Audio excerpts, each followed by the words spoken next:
Alors, donc, bonjour tout le monde. Donc, on va commencer le cours. Déjà, vérification habituelle. Est-ce que vous arrivez à m'entendre? Enfin, à correctement m'entendre?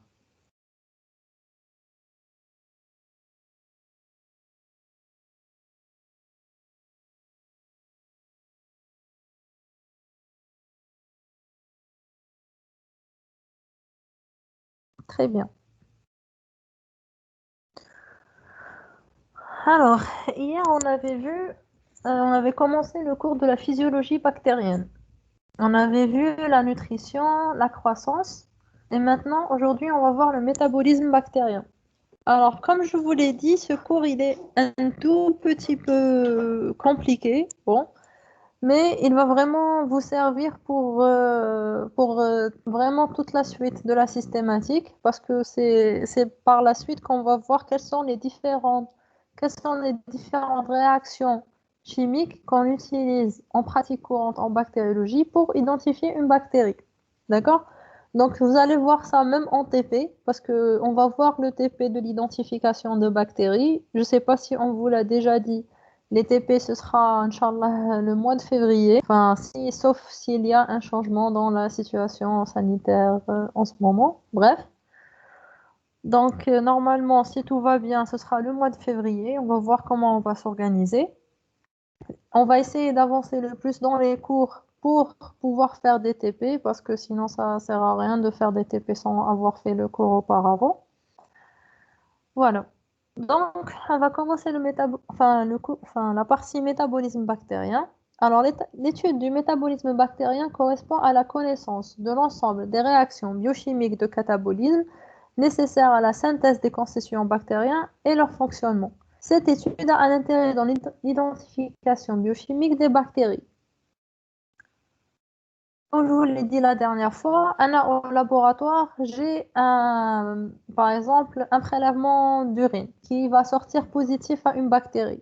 Si j'ai pas des réactions de métabolisme que je maîtrise, qu'on a les différents réactifs, etc., si on n'a pas ça au laboratoire, on ne pourra jamais identifier la bactérie.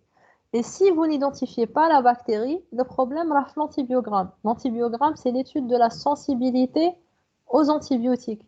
Donc, si je ne sais pas c'est quelle bactérie, quel antibiotique je vais tester sur cette bactérie, parce qu'on va voir, enfin vous allez voir ça avec Dr Douahi, pour chaque catégorie de bactéries, vous allez tester certains antibiotiques, parce que la sensibilité, elle diffère. Donc, l'identification au moins du groupe de bactéries où vous êtes est déjà une étape qui est extrêmement importante pour la. Donc, premièrement, le métabolisme énergétique. Le métabolisme énergétique d'une bactérie chimio-organotrophe est constitué d'une suite de réactions d'oxydoréduction, c'est ce qu'on avait dit la dernière fois, partant d'un substrat organique. Celui-ci est le plus souvent un hydrate de carbone. Un hydrate de carbone le plus utilisé dans la nature, c'est le glucose. Alors pourquoi le glucose? Parce que tout simplement, c'est le sucre le plus simple à utiliser pour un organisme vivant. On a besoin de rien lui faire pour le, enfin, on a besoin de rien lui faire pour le dégrader, si vous voulez. Donc c'est un constituant qui est très facile à métaboliser. C'est le plus simple des sucres, donc c'est le plus utilisé. Voilà. Et comme je vous l'ai dit, le but d'une bactérie, comme je l'ai dit la dernière fois, c'est vraiment de se multiplier et de survivre le plus rapidement possible. Donc, si tu lui donnes à choisir entre un sucre simple et un sucre complexe, qu'est-ce qu'elle va prendre? C'est clair qu'elle va prendre le sucre le plus simple à utiliser. Quitte qu'elle met le sucre simple, ce mec, elle va passer pour autre chose. Autre chose. Donc, les réactions de métabolisme énergétique sont de deux types. Vous avez soit la respiration, soit la fermentation. Normalement, vous avez déjà entendu le terme fermentation. Alors, pour oxyder un substrat énergétique, il existe un ensemble de réactions cataboliques communes à de nombreuses bactéries. Ces réactions, elles sont dites les voies du métabolisme intermédiaire. C'est quoi les voies du métabolisme intermédiaire? C'est tout simplement les différents types de réactions chimiques pour transformer, si vous voulez, du glucose, une molécule de glucose, en acide pyruvique. Voilà.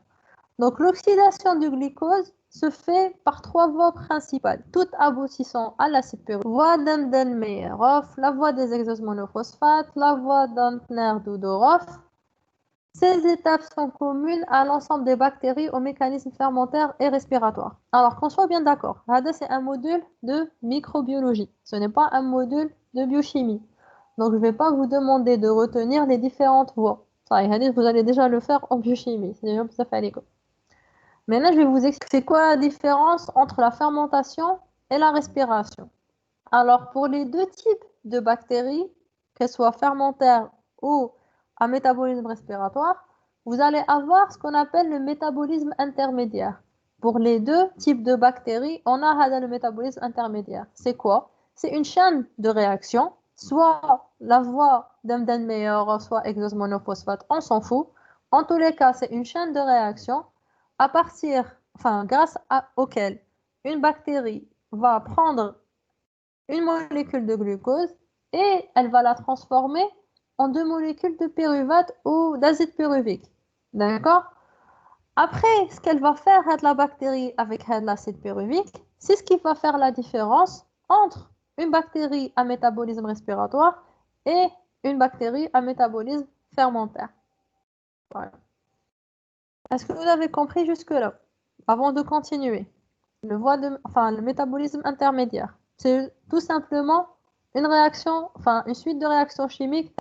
C'est pas important, la preuve, je vous les ai même pas écrits, parce que, comme je vous l'ai dit, c'est pas un module de biochimie. Bref, donc, l'oxydation d'un substrat organique, glucides, acides aminés, acides gras, s'accompagne de la libération d'électrons. Les électrons sont immédiatement captés par un oxydant, qui sont les coenzymes d'oxydoréduction. Hafrou chouïa dans votre mémoire et essayez de vous rappeler les coenzymes. C'est le NAD+, NADHH+, NADP, NADPHH+. En d'autres termes, lors de n'importe quelle réaction d'oxydoréduction, vous avez des électrons qui vont être libérés. Les électrons qui vont être libérés, ils doivent être captés par quelque chose. On est bien d'accord. Donc, ce sont les coenzymes d'oxydoréduction.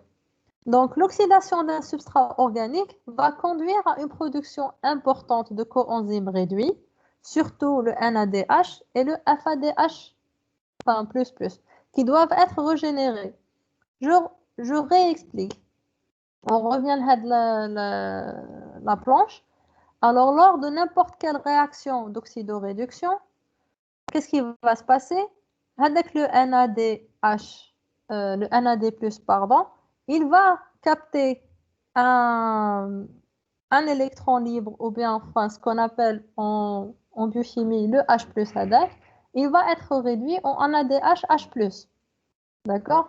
Donc, que ce soit NADH H+, ou là, pardon, voilà, NAD+, NADP+, FAD, etc.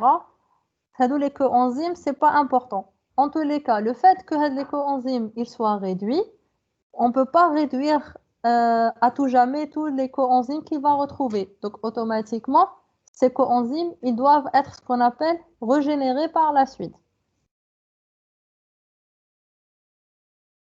Alors, comment ces coenzymes vont être régénérés? C'est ce qui va vous définir la respiration aérobie et la respiration anaérobie.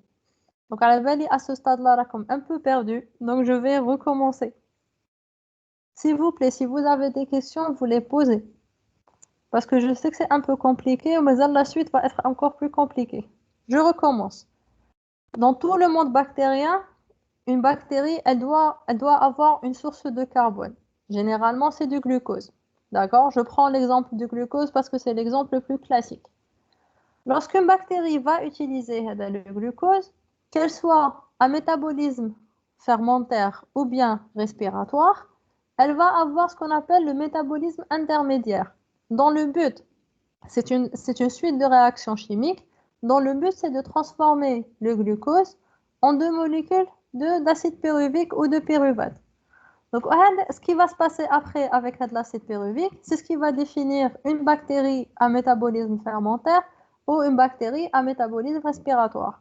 Pour les bactéries à métabolisme fermentaire, on va les laisser de côté pour après.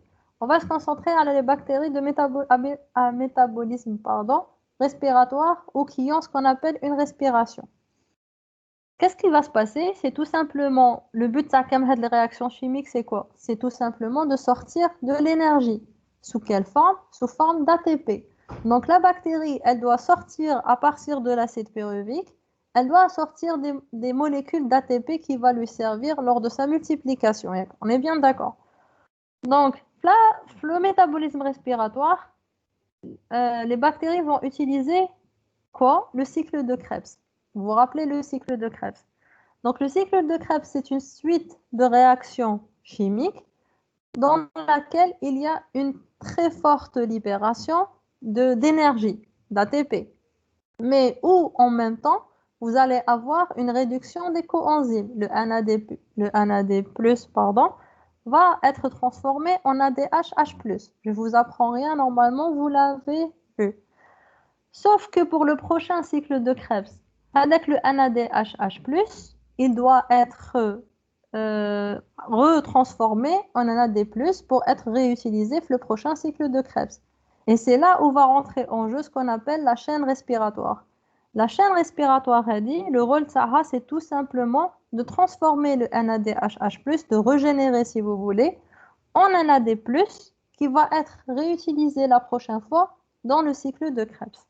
C'est-à-dire, on a la respiration, pour les bactéries à métabolisme respiratoire. Donc, la respiration aérobie, c'est quoi? C'est une oxydation au cours de laquelle l'oxygène moléculaire ou autres composés oxygénés sont les accepteurs d'électrons. Ça veut dire quoi? Ça veut dire que la bactérie, elle a la chaîne respiratoire, elle a le schéma, les flavoprotéines, lipoquinones, etc. C'est ce qu'on appelle la chaîne respiratoire. Et si vous voyez tout en bas à droite, le dernier accepteur d'électrons, c'est quoi? C'est une molécule d'oxygène. Donc je recommence. La respiration aérobie, la bactérie, elle va avoir une molécule de glucose. Elle va subir avec la molécule de glucose le métabolisme intermédiaire. Elle va être transformée en acide pyruvique. Ok, avec l'acide pyruvique, puisque c'est un métabolisme respiratoire, il va rentrer dans un cycle de Krebs avec une libération de très forte quantité d'ATP. En même temps, vous avez des NAD+, qui vont être réduits en NADH+. On est bien d'accord. À un moment donné, la bactérie, c'est bon, elle a utilisé le glucose, elle a de l'ATP. Sauf qu'elle va, par exemple, elle va rencontrer une autre molécule de glucose qu'elle doit métaboliser. Donc, obligatoirement, elle a besoin de molécules, de NAD+, qu'elle va utiliser dans son cycle de Krebs. Obligatoirement aussi, elle doit les régénérer, donc les NADH+, qui ont été produits, le cycle de Krebs sera le premier. Donc, elle va les faire rentrer les NADH+, dans la chaîne respiratoire. Pour les bactéries qui ont une respiration aérobie, la chaîne respiratoire, c'est, comme vous le voyez, c'est une suite de réactions chimiques. À la fin, obligatoirement, il y a une molécule d'oxygène qui va accepter la chaîne respiratoire, c'est une suite de réactions où elles vont se passer entre elles des électrons. Le dernier accepteur d'électrons, une respiration aérobie, c'est une molécule d'oxygène. Donc, quand je dis le dernier maillon d'une suite de réactions biochimiques, c'est de l'oxygène. Donc, la réaction, elle ne peut se passer qu'en présence d'oxygène. Donc, c'est pour ça qu'on appelle ça une respiration aérobie. D'accord? La respiration aérobie, elle a lieu au niveau de la membrane cytoplasmique par phosphorylation dite oxydative et l'énergie libérée, elle se fait en très grande quantité parce que tout simplement, on a le cycle de Krebs. Et quand vous vous rappelez dans les derniers modules que vous avez eus, le cycle de Krebs, la caractéristique c'est qu'il génère vraiment beaucoup d'énergie. Maintenant, nous avons ce qu'on appelle les bactéries à métabolisme respiratoire, mais qui ont une respiration anaérobie. Ça veut dire quoi? Ça veut dire que leur respiration, elle peut se passer en absence d'oxygène. Alors, chez le type de bactérie, elle va avoir exactement les mêmes étapes que l'autre. Donc, molécule de glucose. Alors, est-ce que vous pouvez répéter la respiration aérobie? Oui, on va répéter la respiration aérobie. Alors, la respiration aérobie. Je vais prendre un exemple d'une bactérie, je ne sais pas, on a dit Mycobacterium tuberculosis. D'accord? Il a besoin d'énergie pour se multiplier. Vous vous rappelez, n'importe quelle bactérie pour arriver que ce soit à se multiplier, à produire ses métabolites, elle a besoin d'énergie. L'énergie, d'où est-ce qu'elle va la tirer? De son métabolisme énergétique. C'est quoi un métabolisme énergétique? C'est tout simplement une succession de réactions chimiques grâce auxquelles une bactérie va utiliser n'importe quel sucre et le transformer en énergie. Comment elle va faire ça? Par une suite de réactions d'oxydoréduction. Alors, la suite de réactions, c'est quoi? Ça part à partir de sa nourriture, si vous voulez. Dans ce cas, on prend l'exemple du glucose. Donc, la bactérie, elle a rencontré un morceau de glucose qu'elle doit utiliser pour son énergie. Qu'est-ce qu'elle va lui faire? Elle va le faire rentrer dans son métabolisme intermédiaire. Alors, le métabolisme intermédiaire, je vous ai dit, c'est une suite de réactions biochimiques. Je ne vous les ai pas mis parce que c'est de la biochimie et c'est un module de microbio. Donc, à la suite de le métabolisme intermédiaire, qui est une suite de réactions chimiques, vous allez avoir deux molécules d'acide pyruvique. Enfin, deux, une, c'est pas important, c'est pas votre problème. Ensuite, si c'est une bactérie à métabolisme respiratoire, qui moi le cas à la bactérie sana, qui est Mycobacterium tuberculosis, qu'est-ce qu'elle va faire avec l'acide pyruvique? C'est pas de l'énergie encore. Donc elle doit le transformer en énergie. Comment elle va faire ça? Elle va le faire rentrer dans un cycle de Krebs. Le cycle de Krebs, si vous vous rappelez, c'est une suite de réactions et je sais pas quoi, à partir desquelles elle va sortir vraiment beaucoup de molécules d'ATP. Et c'est ça le plus important pour elle. Donc c'est bon, elle a la bactérie, c'est bon, elle a utilisé du glucose, elle a sorti son ATP, ok. Sauf que son problème, c'est quoi? C'est qu'au cours de le cycle de Krebs, il y a à un moment donné la transformation du NAD+ en NADH+. Et normalement, ça ne poserait pas de problème. Sauf que NAD+, il n'y a pas en quantité extraordinaire dans le cytoplasme. Donc, pour le prochain cycle de Krebs-Tsara, elle aura besoin de régénérer le NADH+ qu'elle a produit précédemment en du NAD+. Comment elle va faire ça? Encore une fois, elle va le faire rentrer dans une suite de réactions chimiques qui vont lui permettre de régénérer le NADH+ en NAD+, qui va être réutilisé par la suite pour le prochain cycle de Krebs. La suite de réactions chimiques, c'est ce qu'on appelle une chaîne respiratoire. Alors, la chaîne respiratoire dans la respiration aérobie, c'est une suite de réactions chimiques. Alors, la planche qui m'aura avec les favloprotéines ou je ne sais pas quoi, je vous le répète encore une fois, elle n'est pas à apprendre.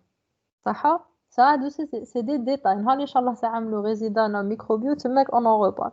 Pour l'instant, elles ne sont pas à apprendre les réactions biochimiques. Et là, ce que je vous demande, c'est de retenir le principe. C'est quoi une respiration aérobie? C'est quoi une respiration anaérobie? Alors, la respiration aérobie, c'est, nous lire l'exemple avec le NADH+ qui doit être régénéré, et la bactérie, elle va le faire rentrer, fait de la chaîne respiratoire, qui est une suite de réactions chimiques dans lequel les différentes molécules chimiques, si vous voulez, elles vont se passer des électrons.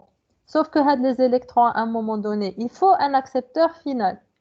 L'accepteur final dans la respiration aérobie, c'est une molécule d'oxygène.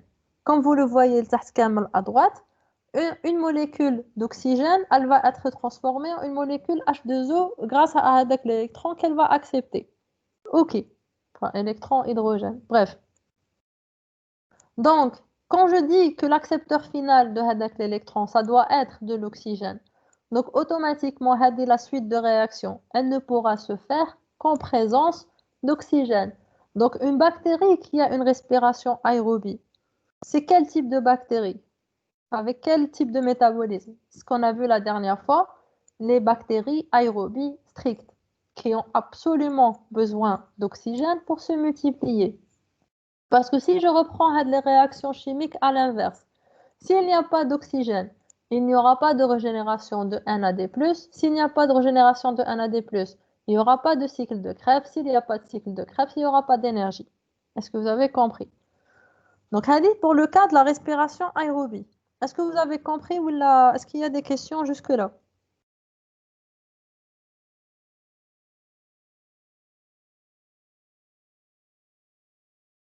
Vous faites le coup que moi fais les amphis quand je dis est-ce que vous avez des questions et comme tu fais. Sauf que là, c'est pire parce que je suis en train d'attendre que quelqu'un me dise non, c'est bon, madame.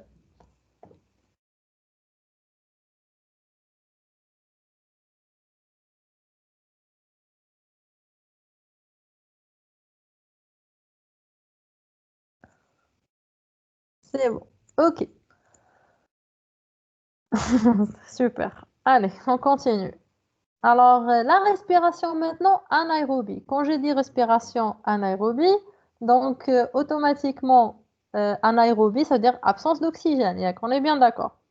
Donc, c'est quoi? C'est exactement la même suite de réactions. Donc, je recommence. Molécule de glucose, métabolisme intermédiaire, cycle de Krebs, il y a production d'ATP, super pour la bactérie. Il y a une production de NADHH+, qui doit être régénérée. Et c'est là que va être la différence entre une respiration aérobie et une respiration anaérobie. C'est tout simplement la différence de l'accepteur final. Tout à l'heure, l'accepteur final, c'était une molécule d'oxygène.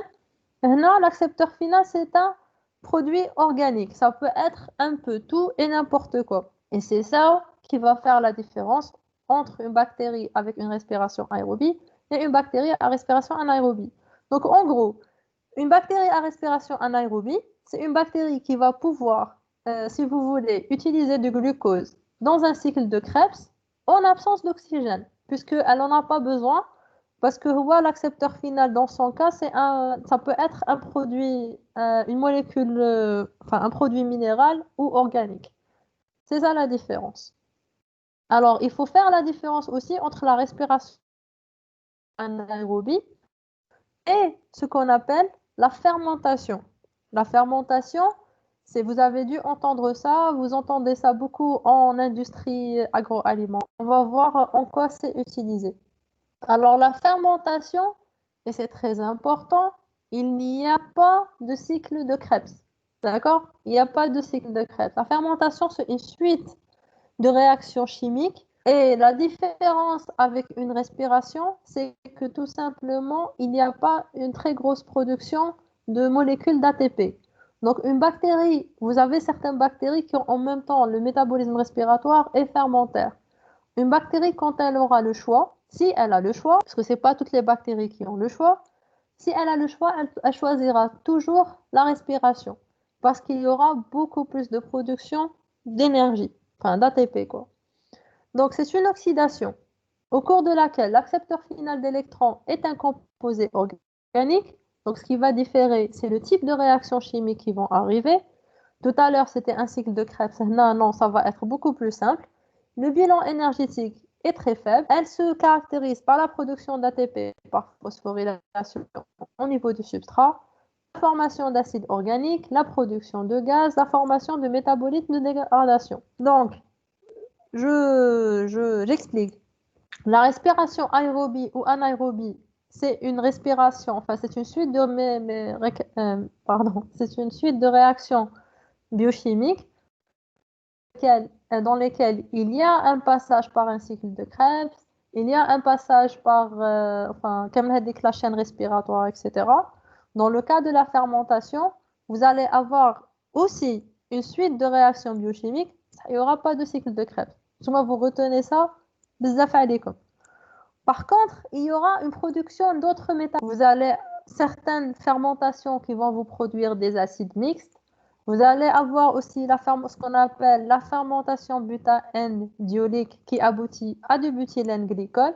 Dépendant de ce que la bactérie va fermenter, vous allez avoir la fermentation lactique, ce qu'on appelle la fermentation alcoolique, la fermentation butyrique. Donc, en d'autres termes, les types de bactéries qui font de la fermentation, elles sont extrêmement utilisées en industrie parce que ça fait partie de leur métabolisme normal de produire certains acides ou là, certains alcools ou là, enfin, voilà. Donc, je prends l'exemple de l'industrie agroalimentaire classique. Comme la dernière fois, c'était la production de fromage, la production de yaourt, c'est de la fermentation. Vous allez avoir aussi l'exemple classique, c'est la production d'alcool. Bon, j'ai mis la photo, mais c'était juste pour illustrer l'exemple. Yak.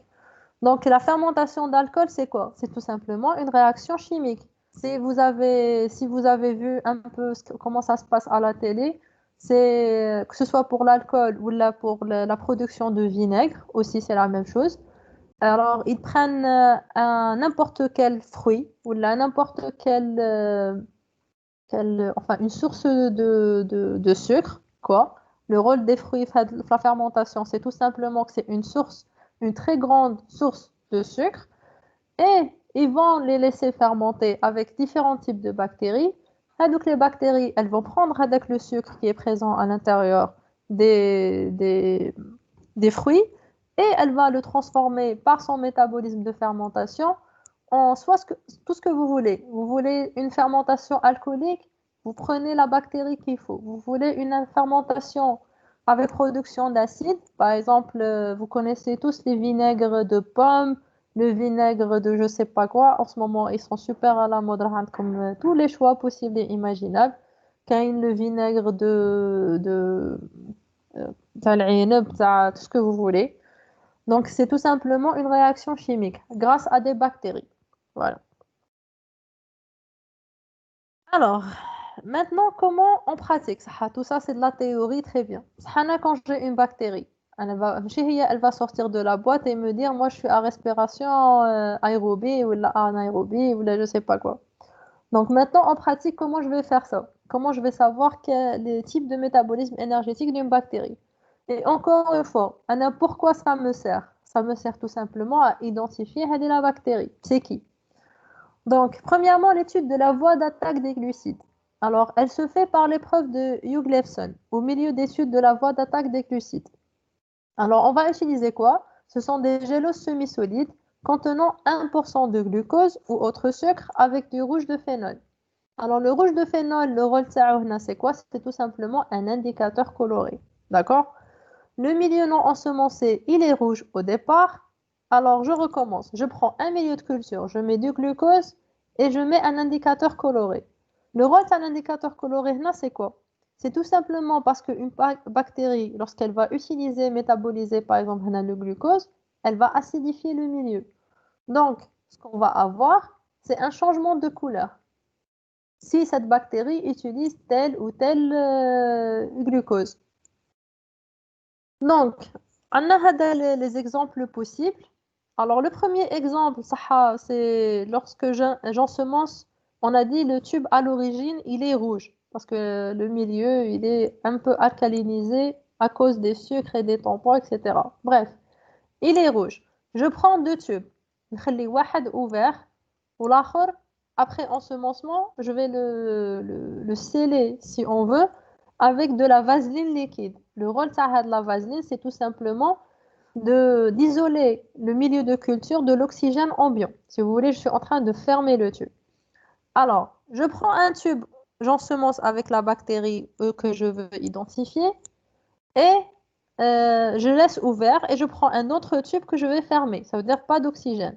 Alors, si la bactérie, elle arrive à pousser, parce que là, quand il y a un changement de couleur, ça veut dire qu'elle a utilisé le milieu, ça veut dire qu'elle a métabolisé le glucose qu'il y a à l'intérieur et elle va changer de couleur le milieu. Sauf que comme vous le voyez, elle a changé la couleur de milieu. On va le premier exemple, hein. Enfin, le deuxième, parce que le premier, c'est les tubes témoins. Alors, elle va changer le milieu, enfin en haut, en jaune. Ça veut dire que quoi? Que pour utiliser du glucose, elle a eu besoin d'oxygène. On est bien d'accord. Parce que le fermé, elle n'a rien fait. Donc, elle n'a pas pu utiliser le glucose. Ça veut dire qu'il n'y avait pas d'oxygène. Ça a limité ses mouvements, si vous voulez. Donc, c'est ce qu'on appelle des bactéries oxydatives. Maintenant, si la bactérie Hedi, elle arrive à se multiplier tout au long du tube, qu'il soit ouvert ou bien fermé. Donc là, ça veut dire quoi? Que la bactérie, pour elle, qu'il y a présence ou absence d'oxygène, ça ne changera absolument rien pour elle. Donc elle utilise quoi comme métabolisme? Elle va utiliser de la fermentation. Bon. عاود هنا, parce qu'on a dit, le milieu هذا fait que du glucose. Donc là, c'est de la fermentation. Troisième cas, pas de changement de couleur. Bactérie inerte au glucose, ça veut dire que ما جبهاش. Le sucre اللي مديتيه لها ما جبهاش, elle va pas lui, enfin ما جبهاش entre guillemets. ما جبهاش, ça veut dire qu'elle n'a pas les capacités de l'utiliser. Si ça veut dire مشات تفشش. Une bactérie, c'est pas un être humain. Donc, tout simplement, elle n'a pas les moyens de l'utiliser, elle l'a pas utilisé, elle s'est pas multipliée, elle a pas changé la couleur. Alors, Hadi, c'est la vraie couleur. Là, à gauche, le tube A, comme vous le voyez, il est complètement jaune. Ça veut dire que la bactérie, elle s'est multipliée tout en long. Ça veut dire qu'elle s'en fout qu'il y ait absence ou présence d'oxygène. Là, à droite, la bactérie, elle s'est multipliée غير من fois. L'indicateur coloré, il a changé de couleur. Ça veut dire que c'est une bactérie qui est oxydative. Elle a besoin d'oxygène. Alors, bon, quand vous allez voir les différents tests qu'on effectue en bactériaux, c'est vraiment des réactions chimiques. C'est indicateur coloré, changement de couleur, pas de changement de couleur. Vraiment, c'est des réactions chimiques. C'est à retenir, Kamel Hadchi, parce que c'est très important en TP et ça va. Après, je ne vais pas vous dire à chaque bactérie, je vais vous expliquer le test. Après, on va dire oxydase plus, moins, catalase plus, moins. Donc, le co, vraiment, il est important. Alors, étude de la voie fermentaire, on avait dit, pour une bactérie qui est fermentaire, elle va utiliser différentes voies. De la diapo avant. On avait dit soit elle utilise la voie des acides mixtes avec production à partir du pyruvate, soit la fermentation butane-diolique qui va aboutir au butylène glycol avec comme intermédiaire de l'acétone. Ok. Maintenant, en pratique, comment je peux voir ça? On va utiliser ce qu'on appelle le bouillon Clark-Kellogg. Alors, le milieu Clark-Kellogg, c'est un milieu léger. Je vais l'ensemencer avec la bactérie que j'ai. Après 24 heures, on va faire le test qu'on appelle le test au rouge de méthyle. Le rouge de méthyle, c'est quoi? Encore une fois, c'est un indicateur coloré. Si on avait dit la bactérie, soit elle va utiliser la fermentation des acides mixtes avec production de beaucoup d'acides, soit elle va utiliser la voie de fermentation du butane-diolique et elle va produire de l'acétone. Donc, si je rajoute dans mon milieu un indicateur coloré et qu'il vire et que le milieu est acide, ça veut dire que la bactérie, elle a utilisé la voie des acides mixtes. Si il ne vire pas, ça veut dire qu'elle a utilisé l'autre voie. Maintenant, c'est simple. Alors, soit le test du RM, soit ce qu'on appelle le test du VP. C'est quoi le test du VP? Donc, avec le milieu théique Larkellops, que j'ai ensemencé avec ma bactérie, je vais lui ajouter des réactifs. Alors, très important, les réactifs, ils ne sont pas à retenir. Des KOH, des acétyl, je ne sais pas quoi, c'est pas à retenir. Encore une fois, je vous demande de retenir le principe du test. Ça veut dire quoi le principe du test? Ça veut dire, je veux chercher la voie de métabolisme de la bactérie. J'utilise quel type de tube? Clark-Kellogg. Je rajoute du VP1, du VP2. Si il y a une coloration rose, comme vous le voyez, le tube c'est positif. S'il n'y a pas de coloration, c'est négatif. Point. Je ne vous demande pas de retenir le nom des produits chimiques. C'est des réactions chimiques. Il n'y a rien à retenir. Alors, troisièmement, l'étude du type respiratoire. Maintenant, j'ai une bactérie et je veux savoir est-ce que c'est une bactérie aérobie, anaérobie, aérobie stricte, micro-aérophile, c'est quoi? ce que je vais faire, c'est prendre un milieu gélosé qu'on appelle viande-foie. Pourquoi on l'appelle milieu gélosé viande-foie? Parce que tout simplement, il contient de la viande et du foie. Voilà, tout simplement. Donc, là, le milieu, bon, il n'a pas la couleur ni de la viande ni du foie parce que tout simplement, il est produit par macération. Donc, la couleur تاعو راكم تشوفوها من تحت, c'est une coloration jaune. On va l'ensemencer avec la bactérie تاعنا tout le long, ça veut dire par piqûre centrale avec une anse ou une aiguille. On va l'ensemencer et on va l'intuber. Après 24 heures, le cas grand A, j'ai une bactérie qui va pousser tout au long du tube. Ça veut dire quoi? Ça veut dire que pour cette bactérie, qu'il y ait de l'oxygène ou qu'il n'y ait pas de l'oxygène, ça ne change absolument rien pour elle. Donc, c'est une bactérie qui est anaérobie facultative. Elle s'en fout. Parce que là, je les appelle les bactéries qui s'en foutent. Ensuite, le tube B. Vous avez des bactéries qui ne se sont multipliées que en haut du tube. Donc, ce sont des bactéries pour lesquelles l'oxygène il est très important. Donc, ce sont des bactéries aérobies strictes. Le tube C, ce sont des bactéries qui n'ont pas poussé à la surface, mais un peu en dessous de la surface. Ce sont des bactéries, ça veut dire qui ont besoin d'oxygène, mais pas vraiment beaucoup d'oxygène. Donc, elles vont pousser à ce niveau-là. Ce sont des bactéries micro-aérophiles. Ensuite, vous avez l'exemple D. Les bactéries, elles n'ont poussé que au fond du tube. C'est ce qu'on appelle des bactéries anaérobies strictes. Ce sont des bactéries pour lesquelles l'oxygène est toxique. Donc, elles ne vont pousser qu'en absence d'oxygène. Alors, quatrièmement, étude des enzymes respiratoires. Vous avez 3 de ces enzymes qui sont étudiées en pratique. L'oxydase, la catalase et la nitrate réductase. Premièrement, le test de l'oxydase. Alors, au cours, je vous ai remis le schéma de la chaîne respiratoire aérobie. Donc, au cours de la respiration aérobie, on avait dit l'accepteur final de la chaîne de transport, on avait dit l'oxygène, mais à côté de l'oxygène, schéma, si vous arrivez à voir, il y a écrit cytochrome oxydase. D'accord? La cytochrome oxydase, c'est le dernier maillon, si vous voulez, de la chaîne respiratoire. Ça veut dire que si j'arrive à prouver chez une bactérie qu'elle possède la cytochrome oxydase, ça veut dire que la bactérie, elle est à respiration aérobie. Bien qu'on est bien d'accord. Ça veut dire que la bactérie, si elle a une cytochrome oxydase, obligatoirement, elle a le type de chaîne respiratoire. Ça veut dire que c'est une bactérie respiratoire, si vous voulez. Donc, la mise en évidence de celle-ci ne peut se faire que si la bactérie a un cytochrome, bien sûr. Alors, la chaîne respiratoire des bactéries à laquelle sont associées les phosphorylations oxydatives est comparable à celle des mitochondries des cellules eucaryotes. Elle est membranaire chez les bactéries. Maintenant, en pratique, comment je vais mettre en évidence Hadi? Tout simplement, c'est un réactif qui se vend. J'ai un petit tube, مكتوب عليه test à l'oxydase.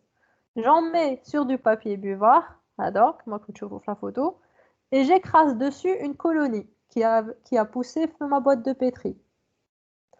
La réaction, c'est une réaction colorée. Ne me posez pas la question, c'est quoi la réaction? Parce que je ne suis pas biochimiste, je suis microbio. J'ai le tube oxydase, c'est bon. J'écrase dessus. La bactérie TI, s'il y a avec la coloration violette ou le bleu qui apparaît, c'est une oxydative. Ça veut dire que la bactérie, elle a une cytochrome oxydase. Ça veut dire qu'elle a une chaîne respiratoire. C'est une bactérie oxydative. Si il n'y a aucune réaction qui arrive, ça veut dire que la bactérie, elle n'a pas de cytochrome oxydase, elle n'a pas de chaîne respiratoire, tout simplement. Ça va jusqu'à maintenant, Zinkemen?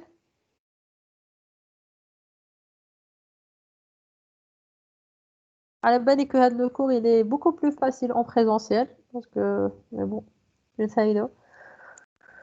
De toute façon, on va voir tout ça en TP. Comme les tests, on va les revoir en TP. Donc, je pense qu'en pratique, vous allez mieux retenir. Voilà. Alors, maintenant, le test à la catalase. Le test à la catalase, au cours de la respiration aérobie, il y a production de l'H2O2. Alors l'H2O2, c'est quoi? On est bien d'accord, c'est de l'eau, ce qu'on appelle de l'eau oxygénée.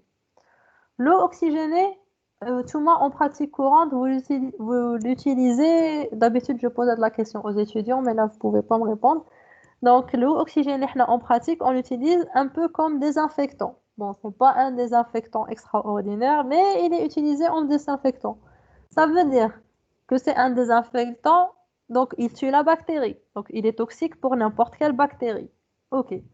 Certaines bactéries, au cours de leur métabolisme, elles produisent de l'H2O2. Elles vont produire de l'H2O2 qui est toxique pour elles. Donc, la bactérie qui produit de l'H2O2, au cours de son métabolisme, elle va en produire. C'est pas de sa faute, c'est comme. Mais quand elle produit, elle va pouvoir gérer le problème. Qu'est-ce qu'elle va produire en même temps? Ce qu'on appelle une catalase. La catalase, c'est une enzyme qui va produire l'H2O2, qui va dégrader l'H2O2. Je recommence. Certaines bactéries, au cours de leur métabolisme, et chez n'importe quelle bactérie, c'est les bactéries à respiration aérobie. Au cours de leur métabolisme, elles vont produire de l'H2O2. C'est comme ça, c'est comme ça. Bref. Sauf que l'H2O2, il est toxique pour elle. Donc, en même temps qu'elle produit de l'H2O2, elle doit produire une enzyme qui dégrade l'H2O2.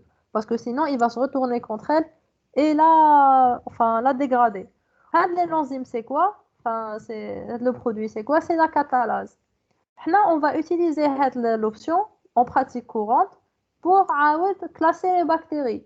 Parce que si j'arrive à identifier la bactérie qui produit une catalase, donc automatiquement, c'est une bactérie à respiration aérobie. Ça va m'aider à identifier la bactérie que j'ai. Donc en pratique, qu'est-ce que je fais? Pardon.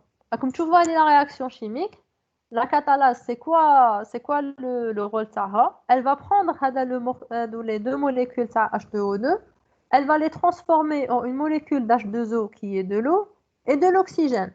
Donc l'oxygène, c'est quoi? C'est du gaz, si vous voulez. En pratique courante, comment ça va se traduire? Je vais prendre une lame et je vais mettre dessus une goutte d'H2O2, de l'eau oxygénée. Je vais prendre une goutte et la lame. Ensuite, je vais écraser dessus ma bactérie, enfin une colonie de bactéries. La bactérie, elle va se retrouver en présence d'H2O2.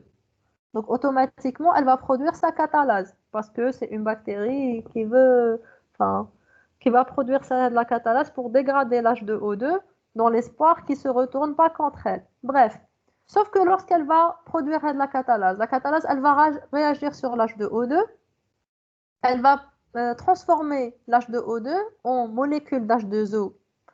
Ça ne va pas se voir macroscopiquement, mais surtout, elle va produire de l'O2. Vous vous rappelez de la réaction chimique?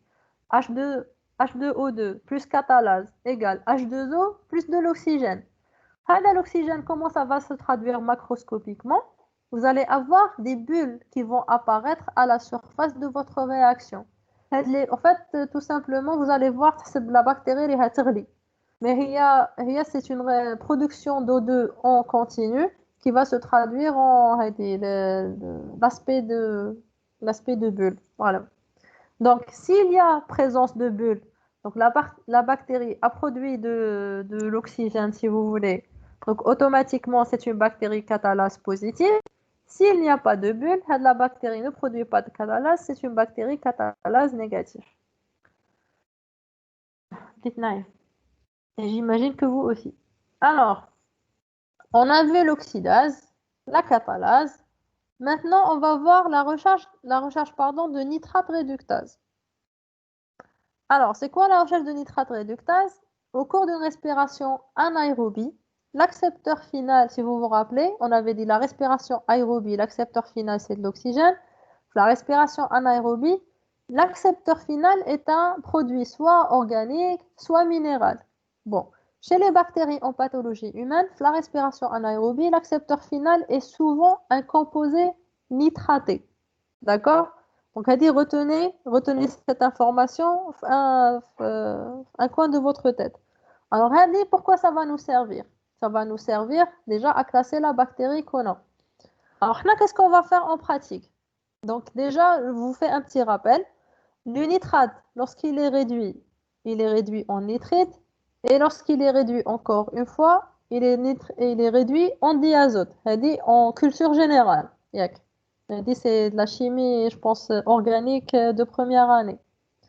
Anna, comment je vais utiliser ça en pratique? Anna, je veux savoir, la bactérie, est-ce qu'elle est à respiration aérobie ou elle est à respiration anaérobie? Ok. Comment je vais faire ça? Donc, je vais voir, est-ce qu'elle a comme accepteur final, ça indique la chaîne respiratoire, ça un produit nitraté. Si elle utilise une respiration anaérobie, donc automatiquement, avec le produit nitraté, il va être réduit. Elle a de quoi réduire un produit nitraté. Donc maintenant, en pratique courante, qu'est-ce que je fais? Je vais prendre un bouillon qui est dans le milieu de Gruyère Illozoé. Ok? Hada le bouillon, c'est quoi? C'est un bouillon nutritif auquel je vais rajouter du nitrate. D'accord? Jusque-là, rien d'extraordinaire. Ensuite, hada le nitrate, c'est bon. J'ensemence hada le milieu avec la bactérie que je veux utiliser, que je veux identifier, pardon. Après 24 heures, je vais lui rajouter de l'acide sulfanylique et de l'acide alpha-naphthilique. Ok, c'est pas à retenir. Là, on les appelle en pratique, c'est le nitrate A, c'est des réactifs. Nitrate A, nitrate B. Ok. Le rôle de les réactifs, c'est quoi? Ils mettent en évidence, enfin, ils changent de couleur en présence de nitrites. D'accord? Les nitrites, c'est quoi? C'est des nitrates qui sont réduits. Alors, je recommence. Je prends un milieu de culture qui est riche en nitrates, qui est le milieu Gruyère-Illozoé. J'ensemence avec ma bactérie. Sauf qu'après 24 heures, la bactérie, qu'elle est utilisée avec le nitrate ou pas, je ne peux pas, macroscopiquement, je ne peux pas savoir. Donc, je suis obligée de rajouter ce qu'on appelle, bon, c'est un peu, il joue le rôle, ça les indicateurs colorés. Je suis obligée de rajouter des produits. Ça. Si ma bactérie, elle a utilisé le nitrate que je lui ai donné, elle va l'utiliser comment? Elle va le faire rentrer avec la chaîne respiratoire, ok? Mais surtout, elle va le réduire en nitrite. D'accord? Les nitrites macroscopiquement, je ne les vois pas. Après 24 heures, j'ai toujours un milieu transparent. Donc, je ne peux pas savoir est-ce qu'elle l'a utilisé avec le nitrate et réduit en nitrite ou pas. Qu'est-ce que je vais rajouter? Nitrate A et nitrate B qui sont des produits chimiques qui réagissent avec les nitrites. Donc, si il y a présence de nitrite dans mon milieu, le milieu il va virer en rouge, comme vous le voyez là à gauche. Ça veut dire qu'il y a présence de nitrite. Si la bactérie elle n'a pas utilisé, enfin elle n'a pas produit de nitrite, même si vous rajoutez 1 kg de les réactifs, ça ne va pas changer de couleur. Alors, je recommence parce que c'est très important et je sais que c'est compliqué. J'ai une bactérie à laquelle je veux savoir si la bactérie elle est à respiration aérobie ou elle est à respiration anaérobie. Ok. On a dit que la respiration aérobie, l'accepteur final de l'électron, c'est la cytochrome oxydase qui va donner l'électron à de l'oxygène. Ok, هذا ما يهمناش. Maintenant, on part en respiration anaérobie. La respiration anaérobie, l'accepteur final de l'électron, c'est du nitrate. Le nitrate qui, lorsqu'il va accepter l'électron, il va être réduit en nitrite. Ok, c'est flanant. Maintenant, en pratique, comment je mets en évidence de la réaction? Je vais donner à ma bactérie du nitrate. Donc, je vais utiliser un milieu qui est extrêmement riche en nitrate. Ok. J'ensemence ma bactérie et on laisse les tubes pendant 24 heures. Après 24 heures, je sors avec le tube. À l'origine, le milieu de Gruyère-Illozoé ou le milieu nitraté, il est jaune. Ou là, il est transparent, un jaunâtre transparent. Après 24 heures, il ne va pas changer de couleur. Donc, un qui je ne vais pas savoir est-ce que la bactérie elle a utilisé le nitrate et l'a réduit en nitrite ou pas. Comment je mets en évidence les nitrites? S'ils sont présents, je vais ajouter les réactifs qui sont le nitrate A et le nitrate B. Quand je vais rajouter les réactifs si la bactérie elle a réduit les nitrates en nitrites, ils vont réagir avec les réactifs et ils vont avoir de la couleur rouge. Et là, je vais arrêter ma réaction, c'est bon, la bactérie, elle utilise les nitrates. Ça veut dire que c'est une bactérie à respiration anaérobie. Ok. Le problème, il va se poser s'il ne se passe rien. Ça veut dire que j'ai rajouté mes réactifs le milieu, mais il n'a pas viré, il n'a pas changé de couleur. Alors là, on a deux cas. Soit que la bactérie, elle n'a pas du tout utilisé le nitrate du milieu, donc il n'y a pas eu production de nitrite. Soit l'autre cas, où la bactérie, elle a tellement de nitrate réductase, elle a tellement réduit les nitrates que elle est passée par l'étape nitrite, tellement elle a encore de la nitrate réductase, elle a réduit même les nitrites en quoi? En diazote. Si vous vous rappelez, la réaction comme on rappelle. On avait dit, le nitrate, il peut être réduit en nitrite et les nitrites, s'il y a présence encore de réductase, ils peuvent être réduits encore en diazote. Ok. Faites l'étape de ma réaction, la première, où le tube où j'ai rajouté des réactifs et que le tube n'a pas changé de couleur. Maintenant, je ne peux pas savoir, est-ce que le tube après incubation avec ma bactérie, est-ce qu'il y a du nitrate ou il y a du diazote? Ça veut dire, est-ce que la bactérie, elle n'a pas du tout réduit le nitrate ou elle l'a tellement réduit qu'il est réduit en diazote? Parce on est bien d'accord, on a dit que donc, les deux réactifs, ils ne réagissaient qu'avec du nitrite. Donc, le tube qui n'a pas changé de couleur, c'est sûr, il n'y a pas de nitrite. Ça fait une ranaf la réaction. Au début, quand même, les nitrates ou la ranaf diazote. Donc, pour savoir ça, qu'est-ce que je vais faire? Je vais rajouter de la poudre de zinc. La poudre de zinc, le rôle de ça, c'est quoi? Si vous vous rappelez en chimie organique, la poudre de zinc, c'est un très puissant réducteur. Alors, qu'est-ce qui va se passer dans mon tube? Si la bactérie, elle a une nitrate réductase et qu'elle a vraiment fortement réduit tout le nitrate présent dans le tube en diazote, avec la poudre de zinc, elle n'a plus rien à réduire. Donc, automatiquement, qu'est-ce qui va se passer? S'il n'y a plus rien à réduire, enfin, parce qu'il y a une présence, s'il y a présence de diazote dans mon tube, qu'est-ce qui va se passer? Ben, tout simplement, le zinc taï, il va réagir avec rien du tout. Donc le tube, il ne va pas changer de couleur. C'est le cas à gauche. Alors je recommence.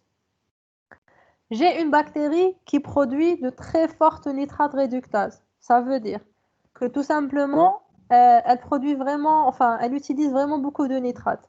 La bactérie, je la mets dans un milieu qui est riche en nitrates. Ok. La première phase après 24 heures, elle a tellement réduit avec le nitrate du milieu qu'il a été transformé en diazote. Donc, après 24 heures, le tube j'ai du diazote. Quand un tube jaune, je vais rajouter mes réactifs parce que je ne sais pas qu'est-ce qui s'est passé, qu'est-ce qu'il y a fait le tube. Quand je rajoute les réactifs nitrate A, nitrate B qui ne réagissent qu'avec les nitrites, qu'est-ce qui va se passer? Il ne va rien se passer parce qu'il n'y a rien à... Enfin, il n'y a pas de nitrite dans mon tube, il y a du diazote. Donc le tube, il va rester transparent.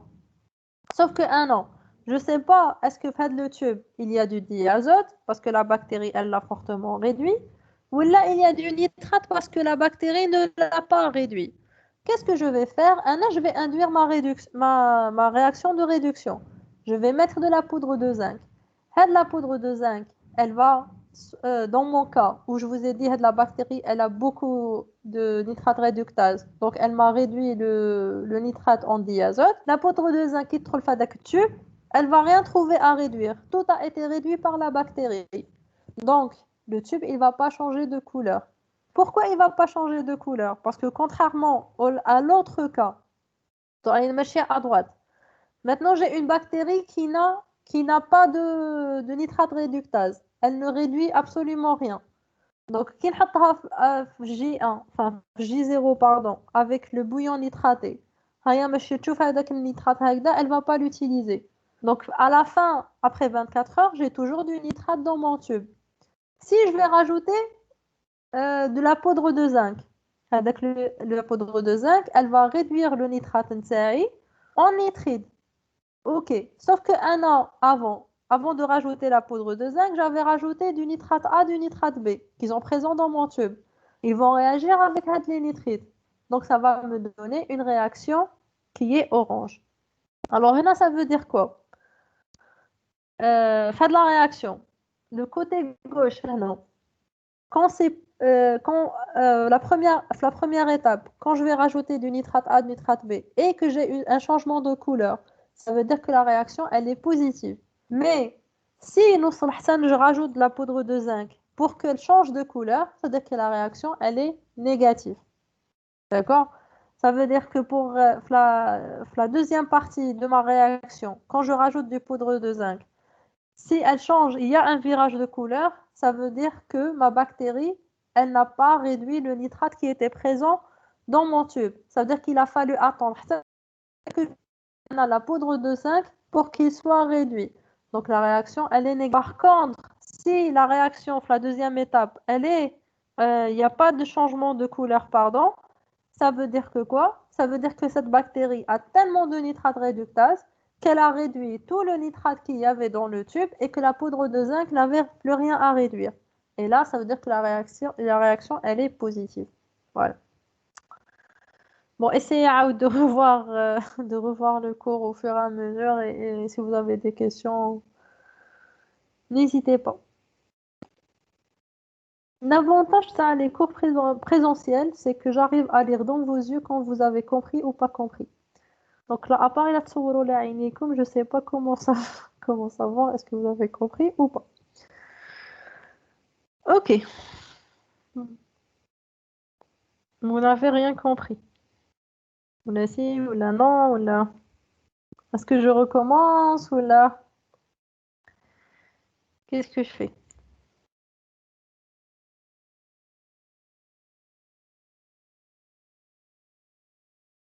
Ok, on va continuer.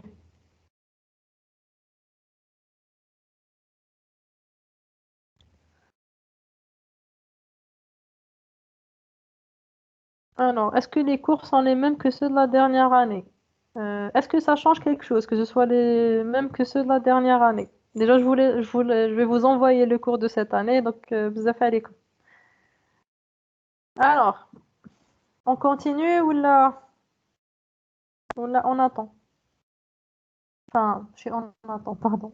On continue ou là on va laisser ça pour. Je pense qu'on va laisser la suite pour demain parce que tout m'a été ou Anaïs. De toute façon, on a cours demain à 9h. Donc, mais d'abord, et quelques réactions. Donc, s'il vous plaît, ce que je vais vous demander, je vais vous envoyer le cours. Essayez de relire au moins la partie sur les réactions parce que je sais absolument que c'est compliqué. Donc, essayez de relire parce que Mazal, il reste une suite de réactions à voir demain.